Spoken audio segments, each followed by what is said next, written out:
Welcome into the Graham Lincoln Mac Lane podcast presented by Ingles, the official supermarket of Graham Lincoln Mac Lane. Merry Christmas to all, and to all a good night or good day whenever you're listening to this, Mac. I'm at my parents' house, so I got some festivities Beautiful going decor. on. Beautiful. Mac, you've got horses in the snow. Let's This go. is just a window. So that's just in my backyard. That's what it looks like. Mac's in Wyoming. I am in Texas. So we're worldwide, as you guys know, here on the Graham Lincoln Mac Lane podcast. And Mac, we thought, okay, how do we split this up? How do we do this for bowl season? And we thought bowl game extravaganza. Let's put them all in one episode. And then we'll clip some of these off. So if you want to watch some of this and then you want to say, okay, I really want to watch some more Miami stuff, we'll have some more content there. But let's just put them all together, Mac. It's a Yes. bowl game extravaganza. And because the ACC has 1 million teams, we have 1 million bowl games, it seems. Well, when you have the either second most or most, whatever it is, bowl games, that's a big deal. It means you got a good league, deep league. And I'm just excited to see, can we not go 2-11, right? Like we don't need to do that. Okay. Please, can we win some games? There's some really fun matchups, in here, obviously headlined by the playoff game Oh, yeah. in College Station, which I'm headed to in a couple days. I cannot wait to go to Texas and see that environment. I was there at College Station when Clemson was there, and that was one of the craziest environments I've ever seen. Just it's so many people. It's so many people. It's really fun. I'm super excited for that. But then I look at like Arizona SMU, really fun matchup. BYU, Georgia Tech, going to be really fun. The preseason national championship game between Penn State and Clemson is Yep. being played in the Bad Boy Mowers Bowl. Sick. Let's go. Let's go. Let's go. It's gonna be So so anyway, fun. there's some fun matches and a lot more. We're going to touch on all of them today. There's so many fun bowls and so many fun matchups. This is going to be really interesting just to see what the ACC can do in this postseason. And I think there are a lot of perception games too. Oh, yeah. Big time. When you look down the line, some games that might not get as much pub, but like a Wake Forest, Mississippi State. Right. I think that's a big game for a lot of different reasons. I also like Duke, Arizona State. I think that's a fun one too. So we're going to get into all of these games, Mac. I will say you're about to go to Aggieland. I am in Austin. I'm seeing, that's where I'm from, where my parents live, so I'm seeing Longhorns everywhere. And I had the pleasure of seeing my family yesterday, my cousin's husband, big Aggie. And, he was walking with a little bit of confidence in his step. You know what I'm saying, Mac? And he comes up to me, he goes, Kelly, you excited for the Pinstripe Bowl? And I was like, dang, man, that hurts. It hurts a little bit. And we were talking about Mike Elko and, how much they love him down there in Aggieland. So, we'll see. I'm excited for my cousin's husband, happy for him. But that was the most confidence I've seen him walk with since I met him. Of course. That's funny. It's good for other people to have a chance. It gets boring when it's just the same teams year after year. We've spent enough money traveling to national championships. Might as well let someone else have their fun. Maybe we'll see. But I tell you who has the most fun, and that's us going to Ingles. If you guys missed it, we just put out our must-haves of the season. And, obviously I'm a red meat guy. So ribeye is top on the list. That's number one. It might have been shocking to you that a gingerbread kit made the list, because you're probably thinking, EMAC, you do this all yourself. You don't need a kit. You can make your own cookies and build your own house. It is nice and easy with the 3-year-old Amelia just to put it together. Like, she loves that. We did it for Halloween. I don't know if you guys remember seeing those around Halloween. They did like a haunted house. I'd never seen that before. That was really fun. And now we get to do a gingerbread house. So all is well there. And of course, fires. It's when I walked outside this morning, KG, in Columbia, the hottest place on earth, it was 14 degrees. So a fire might not even be started. I don't know. I got this firewood for no reason. Mac, I'm actually currently in the hottest place on earth, and that's Texas. But it's cold here. So yeah, firewood is absolutely needed. And then when I went to Ingles to get my must-haves, when I saw the Christmas Mike and Ike's, basically just red and green, they had me at that. Also, my big question before we get to our bowls, and of course a message from Ingles, is it poinsettia or poinsettia? I've always been a poinsettia type of guy. Got it. So Understood. in the comments, let us know. Are we like crazy? Are we wrong? I think How that's do you right. say it? Okay. I think that's right. Maybe that's just the Texas in me. Poinsettia. I'm really not sure, but you can get Twang. all of that. You can get all of that at Ingles. So let's get to a Christmas message from our friends at Ingles, and then Mac, we're going to talk bowls. Did you know Ingles only sells USDA Choice and Prime cuts of meat? Maybe it's time to reward yourself. Our butchers cut all our meat fresh in the store every day. Grass-fed, organic, you name it. Not only that, we'll even cut it to order just the way you like it. And we grind meat fresh in the store multiple times a day. It's all in the bag. That's the best meat in town for the best folks in town. Ingles, low prices, love the savings. Mac, of course, we have to start with the college football playoff. Miami gets into the playoff. This game is Saturday, December 20th, 11 a.m. local time. Huge. Which I think is very interesting, even though I know those Aggies, some of them are probably already camping out outside of Kyle Field. You have number 10, Miami, visiting number 7, Texas A&M. A&M is a 3.5-point favorite. And these two teams coming off very different finishes to the year. I mean, Texas A&M, of course, was undefeated. They went to Austin, and they kind of got dominated. Like, they really couldn't get much going in that game at all. Marcel Reed tweaked, I believe, his ankle and was kind of gimpy for the rest of the game. But beyond the Texas game, they've looked amazing. And then for Miami, they have the 2 losses, as we have talked about ad nauseum this season. But they finished ridiculously well, outscoring opponents 151-41 over their final 4 games. Not saying they played the toughest opponents, but they did look really good. And Miami actually went 4-1 in November this season, the SMU game at the very beginning of the month, compared to how they have performed in November under Cristobal. A big improvement. Mac, what are let's just start big picture, overall thoughts on this massive game? Yeah, well, I'm really excited for this matchup. I go back to just sitting there and having PTSD from a couple years ago of is an ACC team getting in, and just sitting there like, my gosh, this doesn't feel good. And Code Blue, full effect. All of that's out the window. Life is good. I'm happy. I'm celebrating everybody because that Hurricane logo popped up at number 10. And really, I was interested just to see where they were going to be. Where were they going to end up? I could see them as high as number 9. I could see them as low as number 12, just however, they wanted to do that kind of seating, or I guess maybe 10, just because of the ranking. We knew they'd be higher They than wouldn't that. have been 12 in this. Yeah, but just seeing who they were going to play, right? Like where they would be matched up, because I thought a lot would maybe be that Oklahoma game, which could be really, really fun to see that. And then, of course, this matchup. And I think when it first happened, my immediate thought was, the lines of scrimmage on this game are going to be insane. I mean, it is going to be a war on both sides every single snap. And you just look at the production, the NFL players, the size, the speed, really just the dominant force that each are for Miami's offense and defensive line and Texas A&M's offense and defensive line. I mean, it is great on great. And I cannot wait to watch that. And the fact that we're going to be there, the huddle will be there, we'll be on the field. I get to, change my vantage point to see the best angle of that every play. It's going to be so fun. I mean, I am thrilled to see that. And that's kind of where big picture, I think it really starts, because it's playoff football. Like it is survive and advance. It is make the best game plan for that one game. You're not worried about what is someone going to see down the road. You're not worried about this guy's dealing with, no, all hands on deck. Give our best shot, our best stuff right now. You're not thinking about anything else, which I love that. I love that, we're going to see the best of both these guys. I mean, Shannon Dawson offensively versus Mike Elko defensively. I mean, that's going to be really fun to see that, kind of chess match there. And then on the other side, you've got Corey Heatherman, who is numbers to this defense. I mean, he has boosted them so well, and how well they're playing. If they get a couple guys back and healthy, that's going to be huge, kind of for them. So that's kind of my big picture, KG, looking at those lines of scrimmage and just the chess matches that when you have such great talent, how do you try to get an edge? How do you try to get a leg up? Is that with stunting? Is that with quick game? Is that with screens to slow down a pass rush? I don't know. It's going to be really fun to see. And we'll get to the injury aspect because we have an update there. But you're getting me thinking here, Matt. Again, big picture. There are not that many people out there in the world who have played in a college football playoff game, and I am talking to one of them. And I know you were in a 14 playoff, so it's different, but you still, It was harder. It's harder to get in. It's easy now. Just show up. They let you in. Well, you got to win less games at that point. So you won the semifinals and you got to the national championship. What did anything, and you had a lot more time to prep because I believe the semis were New Year's Day at that point. So it wasn't, you weren't prepping this or New Year's Eve. What felt different, if anything, about a playoff game?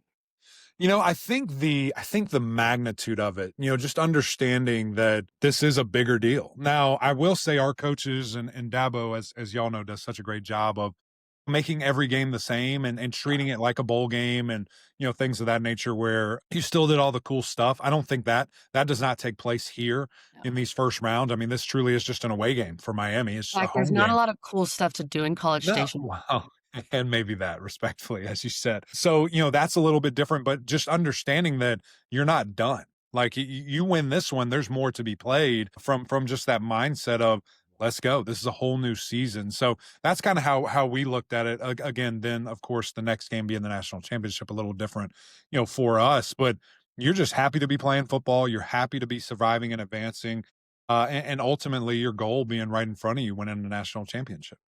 Yeah, you're one of the few, Mac. I mean, you gotta be proud of that. There's Come getting on. more and more by the day, they're I stacking guess. it. I guess so. All right. So overall, when we look at the matchups, you talked about lines of scrimmage. I think from a Miami perspective, what probably worries me the most is these receivers for Texas A&M.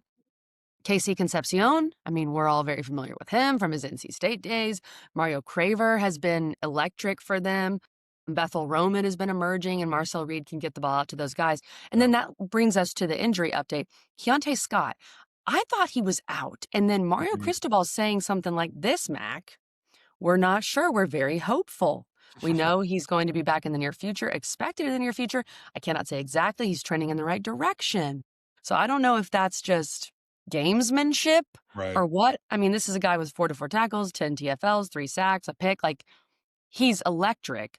And so when you look at that secondary for Miami and you look at these receivers for A&M, I don't know. I don't know if he's going to play, but overall, I mean, is that kind of outside the lines of scrimmage? Is that the matchup, one of the matchups you're watching too? Yeah, I don't think there's any question when you look at what Casey Concepcion did this year. I mean, he won a bunch of awards. He was on like 3 different spots on the first team All-American list. I mean, this guy is a freak, and we know him, and ACC fans know him Yeah. extremely well. I mean, he was amazing, what he was able to do at NC State, and now has obviously taken that, to another level here and been really the go-to guy. Mario Craver, another guy that was fantastic. He has dealt with some injuries on and off. Will he be available?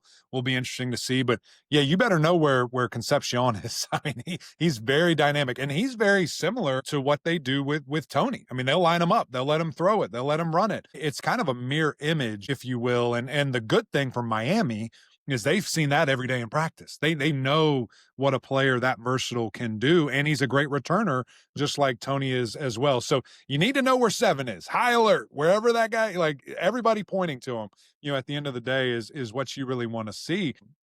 And then you add in the factor of Marcel Reed and how great of a player he is when he's on. It is very similar. Again, these teams are very similar to each other in the fact that so is Carson Beck. When he's playing at his best, he's as good as Uh-huh. anybody in the country. Marcel Reed, I think there was a stint of time, like a 5-game stretch there where I thought he was going to win the Heisman. I mean, he was playing so well, has been trending a little bit backwards, a little bit downhill, kind of going back to his old ways, turning the football over, not being super effective.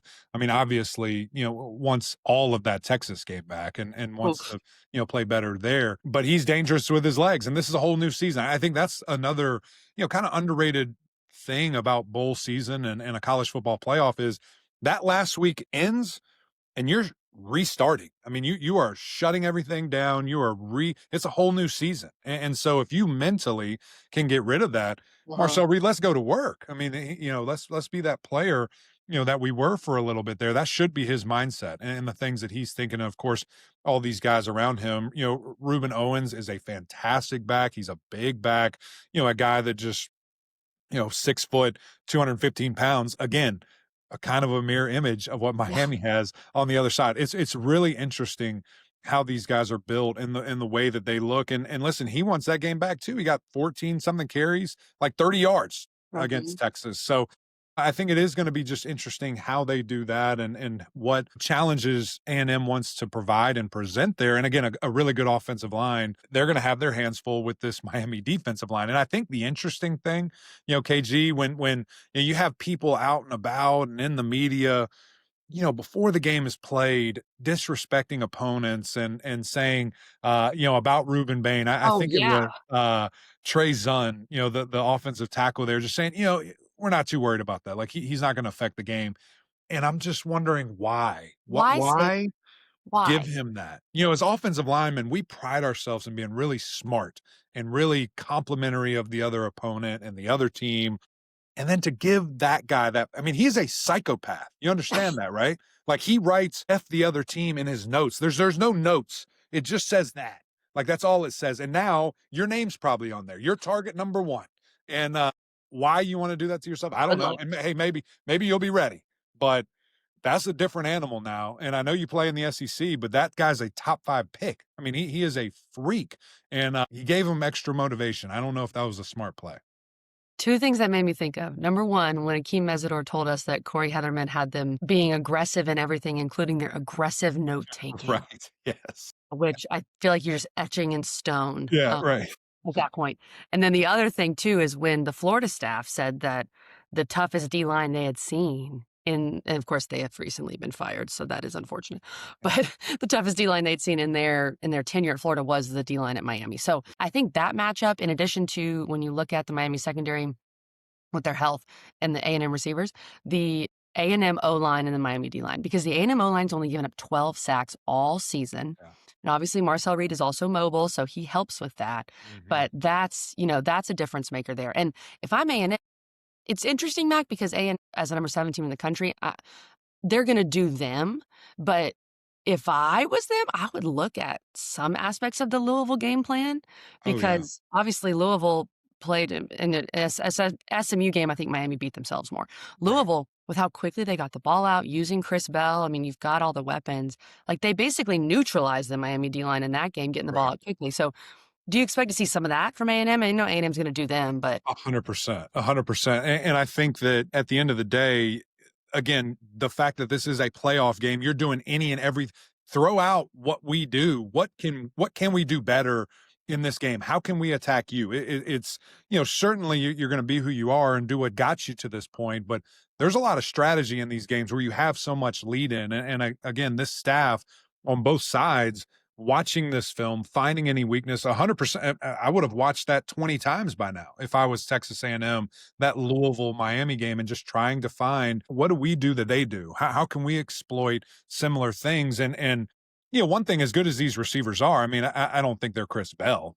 They're not as thick and as strong, really and as explosive. Like Casey's small, very big good, elite, difference. Sure. one of the best. But he's not breaking through 5 arm tackles like Chris Bell did, you know, having 90 yards after the catch, breaking through tackles. And if he does, you tip your cap and you say, well, not our day. You know, if that guy's able to do things of that nature. I do think certainly they're going to get the ball out quick because you cannot just sit back there, build, you know, pack snowballs and think that your offensive line is going to have all the time in the world. That they are going to put in rabbit packages. Miami is going to utilize, you know, these defensive linemen, these defensive ends. 3 and 4 are going to be on the same side a lot, trying to stress and overload for those guys, which is fantastic. So yeah, that chess match between how aggressive, how quickly can we get the ball out from the offensive side, that is going to be really, really fun to watch. The other number I wanted to bring up here with Texas A&M, we talk about defense now for them and Miami's offense against A&M's defense. We know, of course, turnovers are going to be huge. They're always huge in these types of games. And for Miami, when Carson Beck has had some multiple interception games, that's been an issue. The SMU loss and the Louisville loss. So I think that's obvious that you can't afford to have that. But A&M, one of their numbers that's pretty crazy that stands out, they allow their opponents to convert only 22% of third down opportunities. That's the lowest rate in Yes. FBS by 6 percentage points, Yeah. Mac. Yeah. 6 percentage points better than Indiana, on pace to be the second lowest by an FBS team in the past 20 seasons. Wow. Michigan in 2016 was the other one.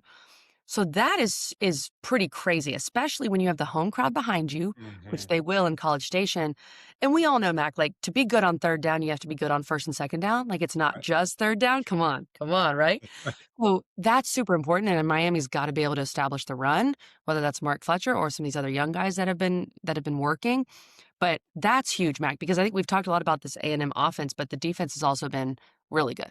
Oh, no, they've been great. And I think one thing that, you know, has been a little bit lacking, and certainly in that last game, has been the run defense. You know, they've given up a bunch of yards, you know, all year, and specifically in a Texas game where maybe it's different. It's a rivalry. There's a, you know, there's mental things in that game. You know, as good as Texas A&M is, it's still Texas. And getting over that hump is difficult. But Texas's offensive line all year has been horrific. I mean, they've been one of the worst in the SEC, protecting their quarterback, establishing the run. They ran the ball all over these boys. I Yeah. mean, they lowered the shoulder.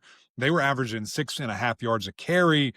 Things they hadn't done all year against SEC opponents, they did it in that game. And so that's a little bit concerning if you're a Texas A&M fan, because now you have one of the best offensive lines in the country coming down the track. You have one of the best running attacks in the country coming down the train track here. What are you going to do? And I think when you look at these guys, they fly around the ball. The headliner is obviously Cassius Howell. I mean, a guy that has 12 sacks on the season is a war daddy. Like, he is so good. You need to know where he is. And again, I hope we see him and Francis Maui-Noah going at it all game long. I mean, that's what I would love to see, and something that I think can be a really big and interesting piece of this puzzle. But the one thing that is interesting is if you run right at them, and if you go right at them from Jump Street, sometimes that can affect defensive ends, especially that are so good as pass rushers. He has 12 sacks. He has 29 total tackles. So you're talking about almost 50% of his production are sacks, not tackling the run, not playing the run. And defensive end, a little different animal, and especially how their defense is built. But I think that that's something that, certainly is going to be fun to watch. And you need to know where that guy is. They might move him around. They're going to try to put him in adverse situations here. But on the Miami offensive side, I think when you're going into a place, KG, that has 105 plus thousand people that are going to be juiced up, are excited. This is literally the biggest game ever to be played at College Station. That 12th man that they hang their hat on, that is so important, that is like historically relevant forever, they're going to do their part. And so how do you remove them? Run the football, sustain long drives, suck the life out of the stadium. And I think Miami can do that. And again, you kind of look at what Duke did to Virginia. I'm not saying you want to condense the game maybe that much, but you muddle huddle, you slow the game down. And if you can effectively run, you will change this game. You will frustrate Marcel Reed and that offense because they're going to have limited possessions. That's the secret to me. Can this offensive line man up and be who I think they can be and walk the ball down the field? Protect Carson when you want to throw it.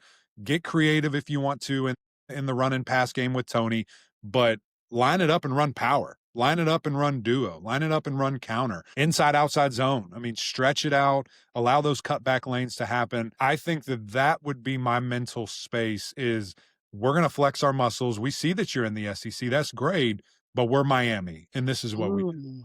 That's what I would do. Mac, a couple of Miami fans who are watching this may have just run through a wall. Let's go. They're ready for this game. All right, well, let's make a pick here because we have some other games that we would like to get into. Okay, because A&M's a 3.5-point favorite, to me, this is a pick 'em, basically. And the game's in College Station, so you're giving that edge to A&M there. The game is also at 11 a.m. I really think that helps Miami. You would much rather play this game at 11 a.m. than 8 p.m. in College Station.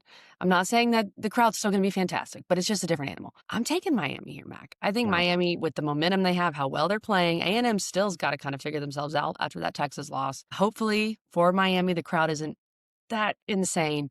Give me Miami plus the points, but also I just think Miami's going to win the game. Yeah. And 3.5 right now is essentially a pick 'em, at a home game when you look at, kind of getting the 3 points for being at home there.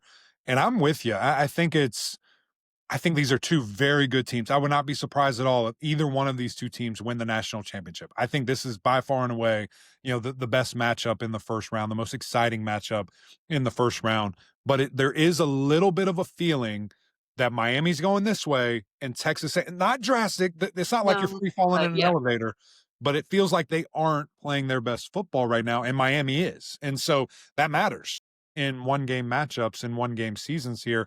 For those reasons, again, I agree with you. I think Miami gets it done. I think having players back is going to be key, really for both sides. Both sides are banged up. Everybody's banged up. It's the end of the year. And I do think that Carson Beck wants to prove who he is, and he's been electric. I mean, we hardly talked about him. This last month, He's been insane. He's been as accurate as anyone in the country. He's been pushing the ball downfield. He's going to have his great wide receiver, back catching the ball and being able to do things down the field like we saw early in the season, and of course Malachi Tony as well. So give me the Canes to cover here and actually just to win. I think they win this game. Well, that may not shock people, but that's what we think is going to happen there, Eric McLean. All right, let's get to the Pop-Tarts Bowl. All right, I'm excited for this matchup. Saturday, December 27th, 3:30 ABC. Number 22, Georgia Tech is facing number 12, BYU in Orlando. BYU is a 4.5-point favorite. BYU, of course, both these teams were in the playoff hunt all year. Georgia Tech, I would say, played themselves out of it. BYU, I think they played themselves out in terms of how they lost to Texas Tech in the Big 12 championship, but their only two losses are to Texas Tech, and they very much had an argument to get in the playoff, as we know, Mac. And this is pretty crazy. Over the first 2 years of the 12-team format, 6 two-loss power conference teams have missed the playoff. BYU is the only power conference team to finish with 2 regular season losses each of the past 2 seasons and not get in. Wow. So they feel some type of way. And then for Georgia Tech, they're looking to win 10 games for the first time since 20 when they won the Orange Bowl, went 11-3. Mac was very familiar with that Georgia Tech team. And there's a lot kind of in flux because Georgia Tech's out here losing coordinators. Buster Faulkner going to Florida. So that's interesting there. But then Brent Key signing his extension. The beauty of a game like this, Mac, is I don't think we're really going to have any opt-outs, which is exciting. Yeah, it is. And this, this is a playoff caliber game. These are 2 really, really good teams. It's going to be a very fun, game to watch. And just I'm sure we don't have any BYU people watching, but just to address that, I do think it's a shame. I do think it's unfortunate that you can literally lose to a team that could and might win a national championship. And unfortunately, you played them twice. And the way you lost, you did get beat down by them. Yeah. But the fact that you're not in when you were in before the game, yeah, that's the problem. Stinks. It stinks. And I think it's a brutal, kind of piece of this. And again, I don't think Alabama should have been in this thing at all. I think that's crazy. I think there's too good of a relationship or too important of a relationship for the SEC runner-up to not be in. I think that's outrageous. I think it's outrageous. So anyway, that's kind of, that. This is going to be a physical game. It's going to be a really physical game. It's going to be a really interesting game. 2 teams that want to run the heck out of the football. You look at LJ Martin from BYU. That dude has 30 or 1,300 yards. He is a sledgehammer. He is an absolute weapon. Bear Bachmeier has been fantastic, the true freshman. Hate his number. I think it's the ugliest thing ever. I'm sure there's a story behind it. Don't mean to be disrespectful. You got to change that next year. I'm sick of looking at that throw the football. And then you've got Haynes King, who, again, I assume and hope is, going to be playing his last football game. Mr. Do-It-All, one of the greatest, Yellow Jackets I've ever covered and watched, put a nice little cherry on top of his career, finished top 10 in the Heisman, voting, which I thought was awesome. And, if it wasn't for those last 2 games, he probably would have been in New York, probably would have finished higher than he did. But Mr. Do-It-All for this team. The most interesting piece of this game to me is the lack of coaches for Georgia Tech. Like you use Buster Faulkner. I believe you're losing a couple of other coaches that maybe are either going to Florida, going to other places. So who's available? Who's calling the game? Who's going to be doing all that? At the end of the day, Coach Key's still there, and I think that's the most important thing. You talk about a team fully embracing the identity of somebody. That is still a very important thing. And just the physical nature of this. This is going to be a slugfest, heavyweight, really fun matchup. And, I could see both these offenses just marching up and down the field. Well, Georgia Tech, that has happened to them a few times this year. But, they're coming off a really good performance defensively against Georgia. Offensively, not so much, but it was Georgia. BYU, as we alluded to, coming off a beatdown against a very, very good Texas Tech team. But Bear Bachmeier in that game was 16 of 27 for 115 and 2 picks. And he got hurt, too. He hurt his foot early in that game, and he was a different guy. True. But I was reading, updates on him. Apparently he's good. He's going to play. Yeah, for sure. And BYU doesn't have really any opt-outs that are important, and Georgia Tech doesn't either. And that's what's fun. Like for a Pop-Tarts Bowl, and I'm sure the Pop-Tarts Bowl was excited to get these teams because both these teams have a lot to gain from this game. Right. It's not like a Notre Dame, we don't want to play situation. BYU with Kalani Sitake saying, I'm staying here. I want to be here, even though he's getting interest elsewhere. And when they announced his contract extension, BYU was saying, we're also giving him a raise. We're going to look at more revenue sharing, NIL, because you lose to Texas Tech twice, the team that has a $7 million defensive line. So Right. they realize, I think that says a lot, the investment that BYU is getting. So this game matters, right? You don't want to say, okay, we're getting all this investment and we're going to go lay an egg. So I think Right. that's big for BYU.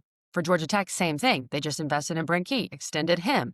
And of course, Brent Key's out here interviewing offensive coordinators. So I think that's going to be a weird, distraction, I guess. Probably not for Brent Key. But point is, I'm excited for this game because I think it really means a lot to Yeah. both programs. And for Haynes King, like you said, his last go around, I mean, he'll die on the field if, to win the Pop-Tarts Bowl, of Right. course. Right. No question. No question. And, I think, how important it is to get to double-digit wins for Georgia Tech. I mean, Right. to finish the season 10-3, that's historic. That's unbelievable. And for BYU to be going after 12. I mean, those, 10 and 12 are two huge numbers. Like that means a lot to be able to accomplish, those type of things. And that's why this game is so exciting, because it does matter. And the Pop-Tarts Bowl, I mean, those people do a great job. It's going to be fun. It'll be a lot of cool things going on. The mascot, I think there's like 6 live mascots now and maybe 6 different tastings after. So you want to do that. You want to win the game to eat that Pop-Tart on the field. I'm a big Pop-Tart guy, actually. I'm in for that. Interesting, Mac. Yeah. Huh. That surprises me a little bit Well, there's because protein Pop-Tarts now, so you can there get a little are. juice. Oh yeah. Yeah, he'll be there too. He's jacked up. He looks good. Stop it. Okay, that's outrageous.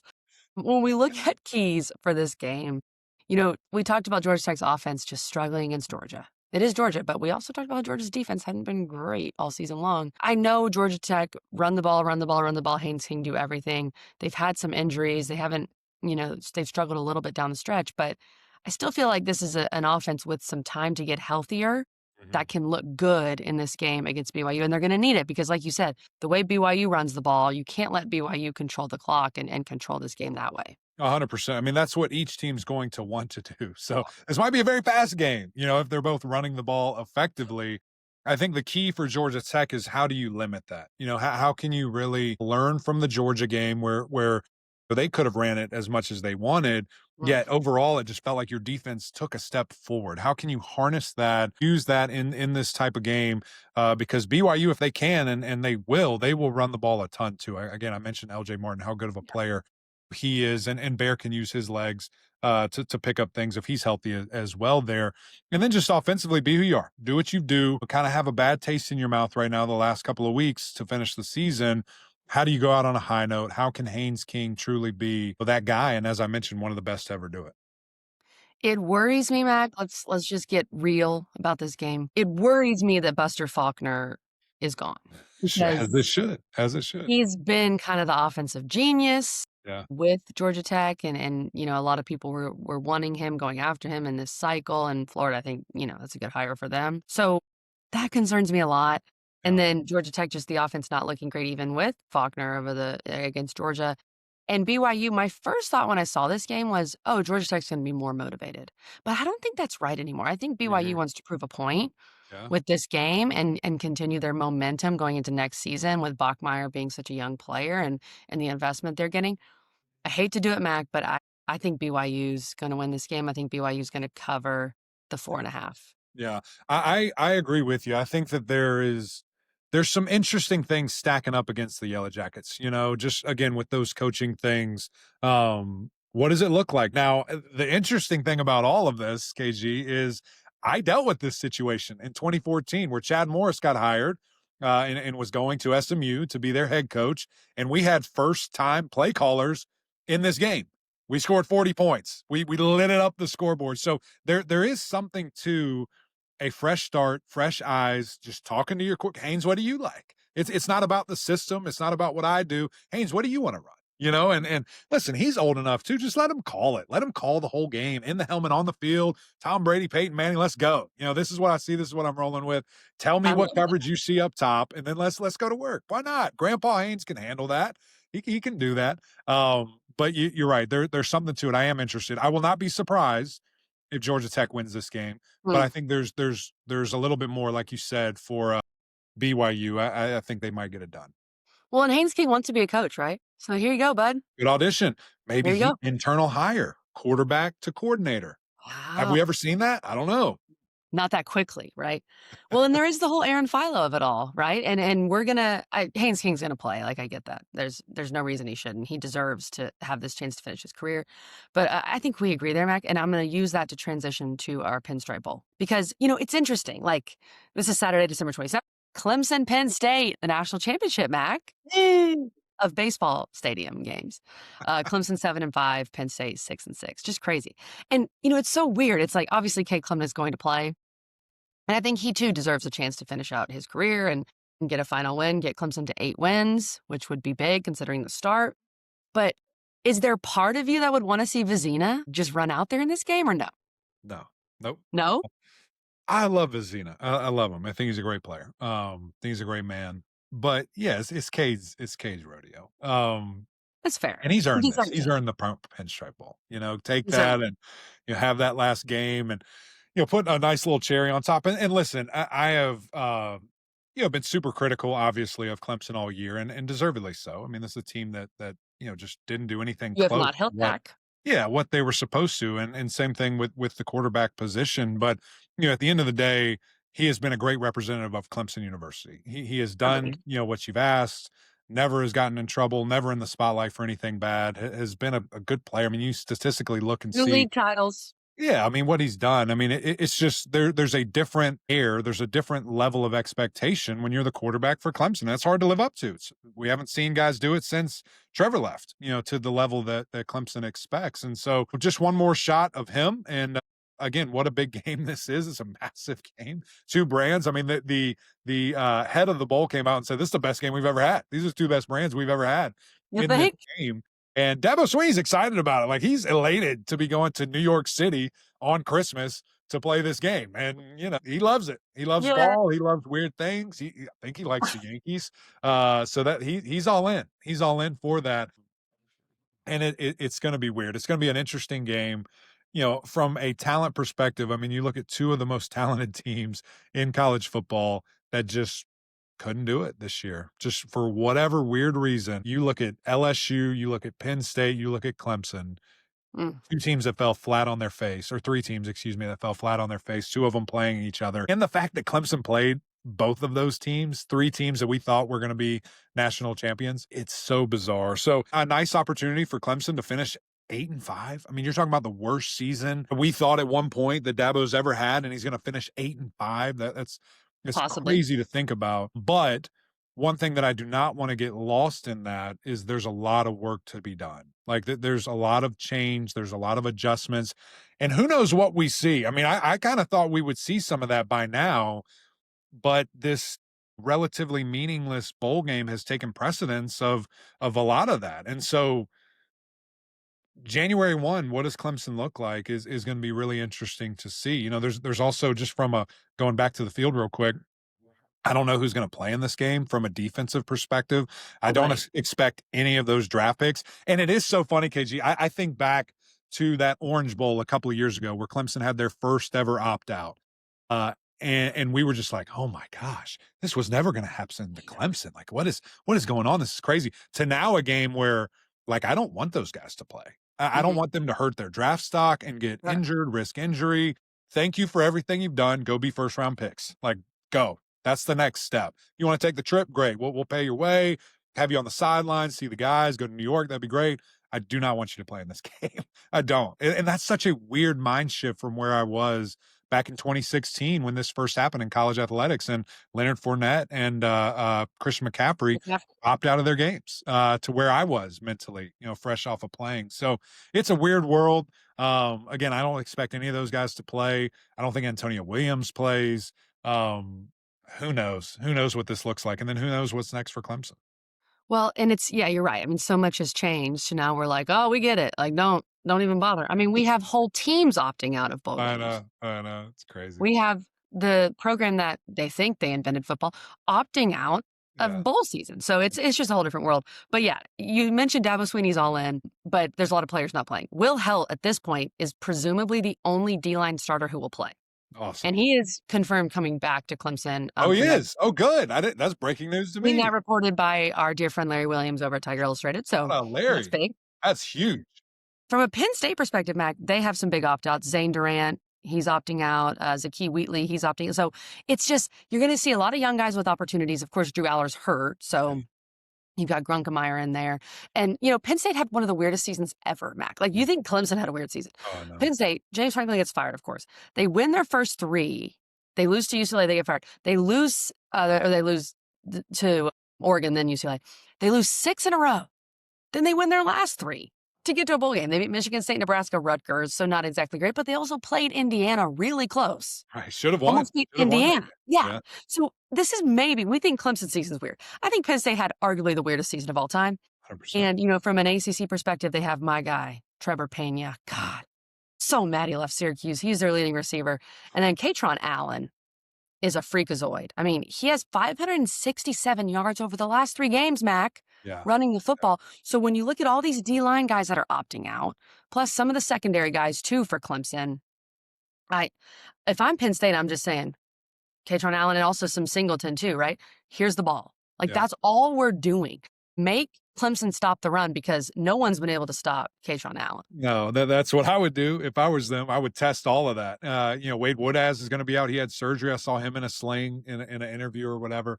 Yeah, so it's going to be a lot of fresh faces. Now, I'm not saying that those guys aren't ready and will step up and play well. Sammy Brown's still out there. He's pretty good. But yeah, that would be the recipe that I try to explore for sure. And Clemson obviously knows that. Will be interesting to see, do they go bigger packages? Do we see them in a bare front with a bunch of D linemen? You ain't got a lot, so I don't know. You don't want to get them tired.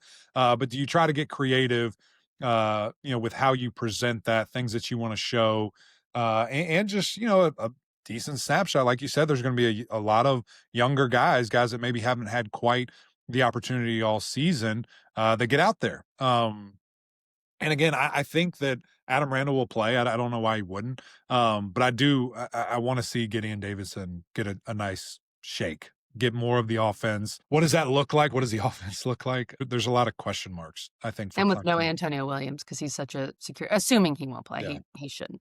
Let's pick this game back, and then we got to run through the rest of these bowls, too. You taking Clemson?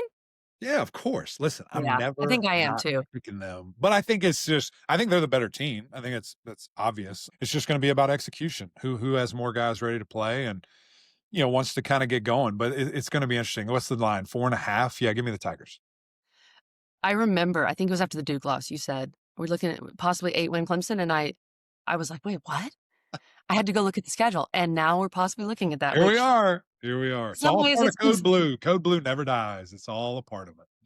Okay, let's run through some of these games here, Mac. Friday, January 2nd, we have SMU against number 17, Arizona. Arizona's 3-point favorite in the Holiday Bowl. SMU coming off an embarrassing loss to Cal that just ruined everything for everybody except for Duke. Shout out Duke. Arizona, they loved it. Arizona's won 5 straight. Their 3 losses have come to Iowa State, BYU, Houston. I like this game, Mac. 2 quarterbacks who have spent their whole careers at their respective schools, Kevin Jennings and Noah Fafita, who has had a really good year, and Arizona number 1 pass defense in the Big 12. So I think that will be a challenge for SMU. Yeah, I'm ecstatic about this game. I think this is a huge game. 2 offenses that are really fun, really fast. This is going to be interesting to see. And again, hope everybody plays. That's just, we don't know. We have no clue. In the game, Holiday Bowl for SMU and Arizona, big deal. You should play. I think so. I think that's a good showing. It's a good showing. So, yeah, I assume that they will. And just to see the firepower from both of these very identical teams in regards to what they do, how they do it. You mentioned how good, Arizona's pass defense is. We know how good SMU is at taking the ball away, especially through the air with their interceptions there. So it's going to be fun. I mean, 2 quarterbacks that stars of the show. I mean, Kevin Jennings has had a great year, 3,300 yards. Has been so limited just with his legs and his, dual threat ability. And it's took away his superpower, something that he was so good at that brings such a dynamic element to this thing that's not there anymore, or wasn't there all year. Hopefully he got healthy, relatively healthy. He'll be full speed here. And getting a win going into the offseason is huge.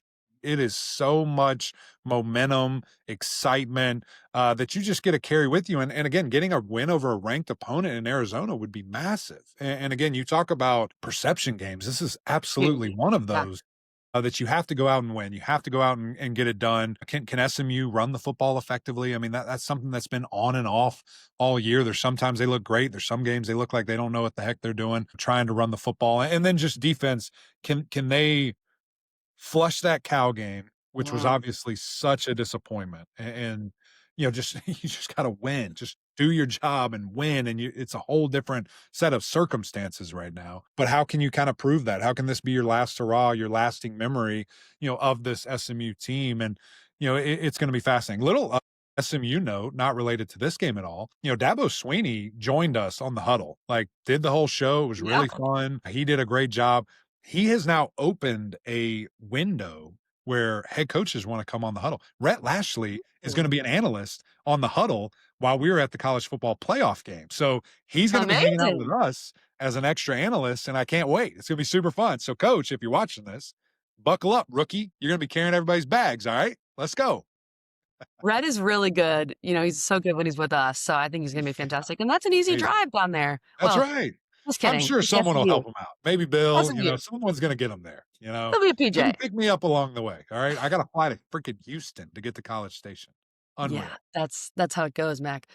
You bring up my big key for this game. We look back at, and I hate to bring this up, SMU fans, I'm so sorry, Kevin Jennings' performance at Penn State last year. Now, Arizona's not Penn State, okay? At least last year's Penn State. But the turnovers were tough. Arizona has 19 picks on the season, Mac. Again, part of they're the number one pass defense in the Big 12. So that's just my big key here. And hopefully from Cal to this game, you have over a month. So hopefully KJ, because it's been the ankle, he's like full go. Like we can see his true superpowers, to your point, in this game, Mac. I'm taking the Stangs. Come on. I'm taking SMU. Let's get to 9 wins, SMU. Let's continue that momentum. Hopefully, I don't know any different. KJ coming back, right? And just continue to build for next year for SMU. Yeah, I'm right there with you. I think the Ponies get it done. Hopefully, it is a grand, masterful, beautiful performance from KJ. And again, sprinting into next year. I mean, he should be on every Heisman list, just like he should have been this preseason, and he kind of wasn't. He should be this one, which will be fun to see. Absolutely. Okay, Saturday, December 27th, 19 Virginia taking on Missouri in the Gator Bowl. Go. Another very interesting game, huge for perception. Virginia, a team that, God, I mean, just had it all in front of them. Should be in the playoff over a JMU, right? Like that should be where they are, and they are not. And they're playing a solid Missouri team out of the SEC. Missouri's a 7-point favorite, which feels a bit disrespectful. What I like about this game, Mac, and first of all, just this crazy stat. Virginia's 10-3, as we know. If they win this game, they would match the program record for wins, or they already have since 1989 with 10 wins. They're looking to win their 11th game after going 11-23 in Tony Elliott's first 3 seasons. Wow. So we're looking at 11 wins in a season, which would match the first 3, which is just a crazy turnaround. And what I love in this game, Mac, is these running backs. Jamari Taylor, fantastic. Ahmad Hardy for Missouri, second nationally in rushing yards, over 1,500 yards, 241 carries. He had a 300-yard game against Mississippi State. So if I'm Virginia, considering you just got ran over by Duke and they ran the ball well, that's a concern when you look at Ahmad Hardy on the other end. It's a huge concern. He is a freak. He is so fun to watch. He has every aspect of a running back that you want. I mean, size, power, speed, patience, elusiveness. I mean, he has it all. You better have a plan in place. And I would have a lot of big bodies in, a lot of twitched up dudes trying to stop him because, again, he's a freak of nature. And you look at his games and the fact that he just went berserk to start the season, kind of fizzled out. When you play Alabama, it's hard, and then you play Auburn back to back and then right back to work, the rest of the way. You mentioned the 300-yard game. 25 carries, 300 yards. This dude averaged 12 yards a carry, which was just crazy. Had a 70-yard run, had like a 50-yard run in there. I mean, it was nuts to see what this guy's able to do. So you better get ready. 5'10", 206. I mean, he's like the perfect running back that you want in size. They're going to give it to him a bunch and try to get it to him each and every way. The interesting thing will be is just how do you defend that? How do you want to show up?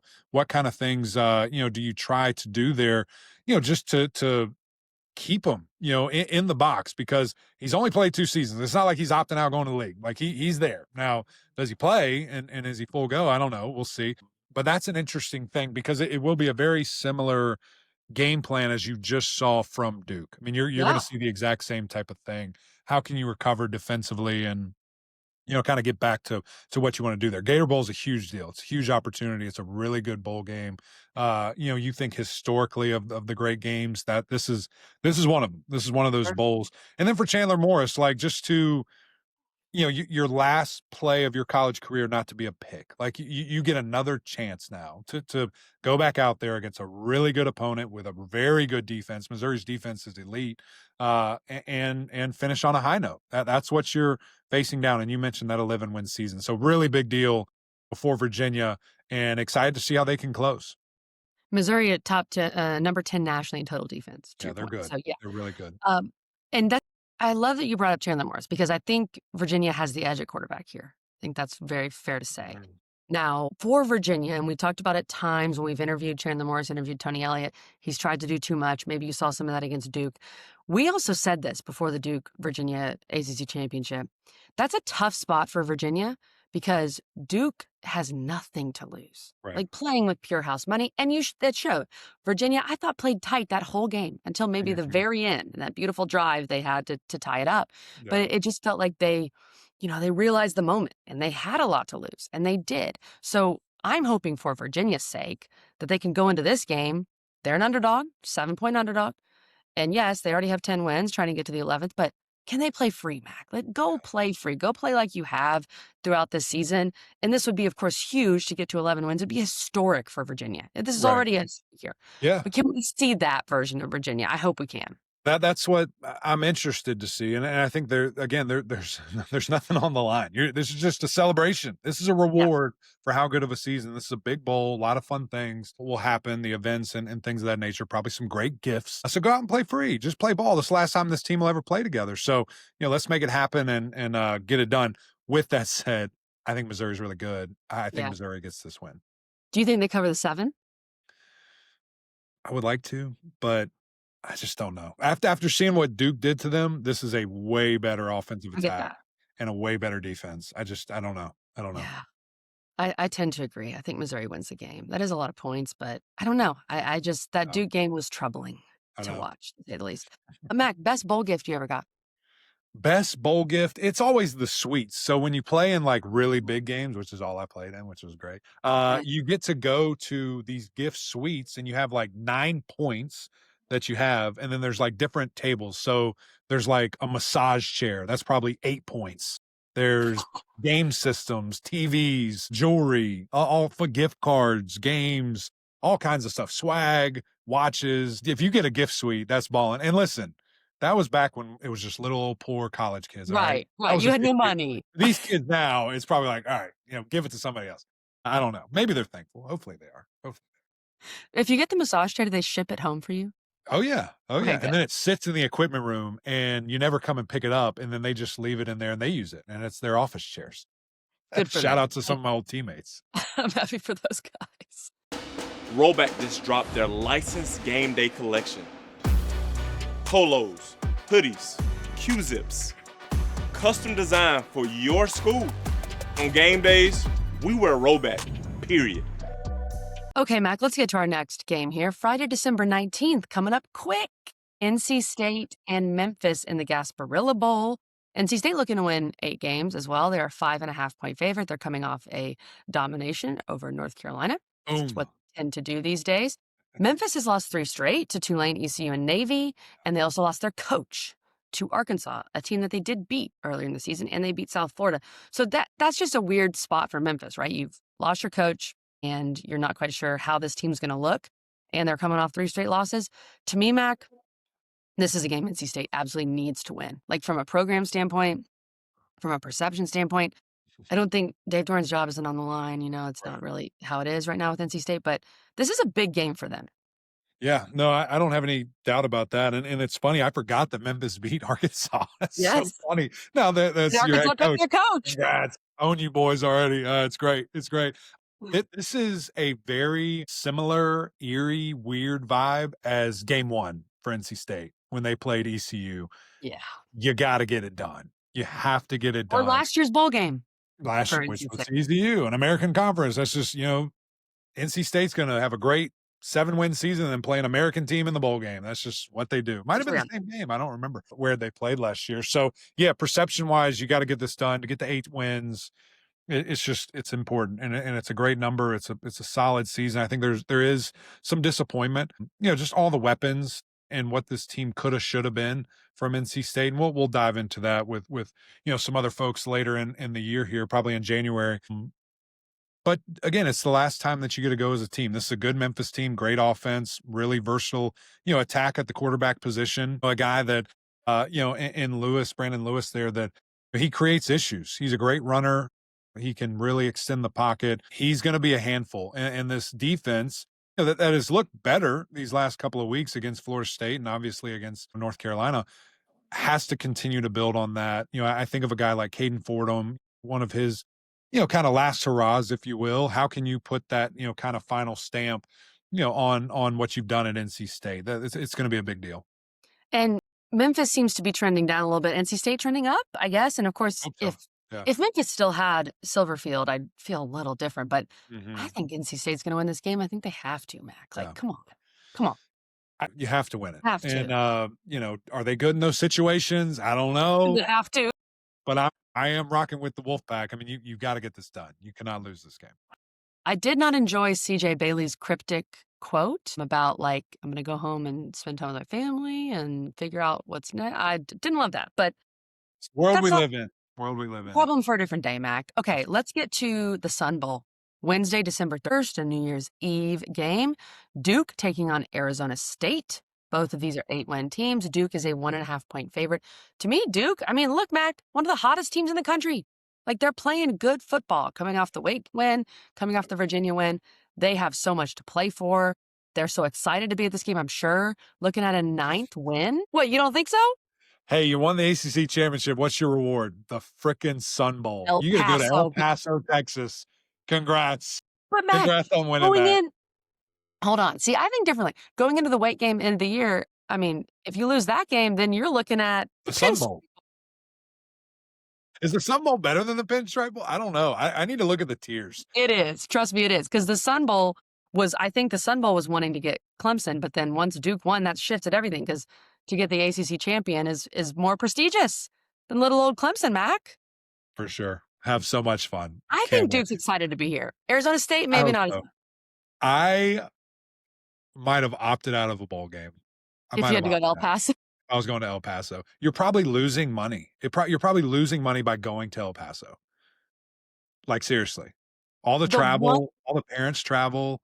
One silver lining is you can probably get some really good Tex-Mex there. So shout out to that. Maybe. And honestly, actually, I'm turning this around. That's why I'm going. That's why I'm getting authentic Tex-Mex, and we're going to have a good time. And Darian Mintz is going to sling it all over these boys and be a beast.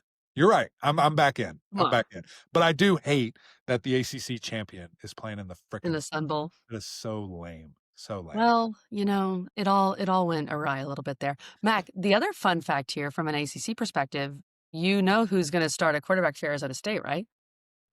Sims. Yeah, of course. Our guy. Yeah. Jeff Sims, who's been all over mid-season, and Sims somehow still in college gets the nod. Somehow. Yeah, of course, Sam Levitt said, I'm out. He's making his 4th start. He was 3-1 as a starter. The Arizona game was rough for your boy, Jeff Sims. 3 picks and 2 fumbles in their loss to their rival, Arizona. So Duke's defense, even though they haven't been great, this is a guy probably, Mac, I have to imagine some of these Duke defenders played against Jeff Sims. Georgia Tech, even though Jeff Sims has been in college for ages. I like Duke in this game. Yeah. Arizona State, coming off that brutal loss to Arizona, we'll see. I think they will rally. I'm assuming that coach he's a good motivator, get them ready. But I like Duke here, Mac. And I think it's another perception game, too. Like, this is big. Right. And again, who is not playing for Arizona State? I think Duke now is the more talented team, and they should get it done. They certainly have the more talented quarterback, in Darian Mintz. That might be the case, even if, their star, highly paid quarterback who quit would be playing. I think Darian Mintz is that good. So does this kind of thrust him, if he has these back-to-back games, an MVP and a big, bowl game win, does that propel him into Heisman talk next year? This guy's elite. He's one of the best passers in the entire country. Can he do that? Will be really fun to see. Give me the Blue Devils too. As cynical as I was earlier, the Tex-Mex turned it all around. I'm excited to be here. And who knows, it'll probably be 80 degrees. Okay, Yeah. quick hitters, Mac. Let's run through these last 4 games. Give me a couple thoughts on these games. I am gonna start with my favorite team playing in these last 4, and that's the Deacs, Mac. Yeah. Friday, January 2nd, the Demon Deacons are going for a 9th win. Wake Forest taking on Mississippi State in the Dukes Mayo Bowl, a bowl game that we love. Mississippi State is a 2.5-point favorite. Disrespectful. They're 5-7 on the year. Disrespectful. I am intrigued with Damon Claiborne, Mac, and I'm assuming he's going to play. I hope so. He has not had a 100-yard rushing game since October 11th against Oregon State. I know he's dealt with injuries all year, but we alluded to Ahmad Hardy rushing for 300 on Mississippi State earlier. Would love to see Damon Claiborne have a big game. He had 4 turnovers against Duke. They obviously cannot do that in the Yeah. Duke's Mayo Bowl. Yeah, no, you can't. And what a good opportunity. Even though they're a 5-7 team, how we do bowling, I don't know. Still an SEC team, right? Still They an almost beat SEC Texas. team. Really, really fun. Good opportunity. Good opportunity to go out and get a big win and to go out with an exclamation point for these Deacs in a year that we thought they were not going to be good at all. Did not think anything of Wake Forest, and man, they looked fantastic. This team has really come together, played at a high level. And yeah, to me, the key of the game is run the football. You've got to be able to run it at a high level, get in there and really do your thing. So that's the big key for me. I think they win this game and are able to sprint into 26. Give me the Deacs plus 2.5. Let's go. Come on. Plus in Charlotte, we love that. All right, coming up very quickly, Tuesday, December 23rd, the Boca Raton Bowl, Louisville, Toledo. Both teams are 8-win teams. Louisville's a chance to get a 9th win here, Mac. Louisville's an 8.5-point favorite. Yeah. I'm a little concerned about how much they want to be there, perhaps. The injuries, no Isaac Brown, no Chris Bell. Miller Moss, I'm assuming he'll play. They said he wasn't going to play against Kentucky, then he played. And they're coming off a big one over Kentucky. You got to win this game, Louisville. Gotta win. There's no other comment other Please. than do not embarrass. You better not. So you better not. Just do what you did against Kentucky. Put linebackers and fullbacks and tight ends and run the ball. That's all Run you the need. ball. Just make it happen. A freaking You're ball. bigger and better. Make it happen. A 9th win for them. I think that shows, Mac, how Jeff Brom has elevated this program. Yes, they had some tough losses this year. They had some injuries. They beat Miami. But 9-win Louisville, and we're kind of like, I think that says a lot about what Jeff Brom has done. Let's go get a multi-year quarterback, Jeff. How about that? Let's get a guy that can be there for a little bit. That'd be fun. I would love that. Pitt has that, we hope. Saturday, December 20th. Pitt, ECU. ECU always trying to ruin things for the Atlantic Coast Conference. Yeah. 2 8-win teams again. Pitt looking for a 9th win. Pitt, a 4-point favorite in the Military Bowl. Mason Heinschel continuing to build for him. I think this is a big game for him going forward. I'm hoping Pitt can retain him, which I haven't heard anything different, but you just never know. This is also a you better not for the ACC. It really is. And again, you look at what ECU wants to do. They're going to throw it a ton. They're going to sling the ball all over the yard. With a couple of different options at the receiver position. But Pitt, let's go. Come on. You gotta be who you are. Gotta flex your muscles. And again, is Heinschel locked in there? I hope so. I mean, I don't know why he wouldn't be. And is this going to be a nice little, look at what next year potentially could be for the Pitt Panthers? Last one, Mac, Christmas Eve. Cal and Hawaii in the Hawaii Bowl. Cal is a 1.5-point favorite looking for an 8th win. And Cal, of course, home of Heisman Trophy winner Fernando Mendoza, who left them, though. But still pretty crazy to think about. If you had told me that last year, Matt, can you imagine? And now, of course, with Sagapolutele, hoping he plays, assuming he plays. Oh, he's good. He's in. All right, great. Love that. This is a big one for Cal. I'll take Cal minus 1.5, even though it's a home game for Hawaii. And we know Stanford went there earlier in the year and really struggled.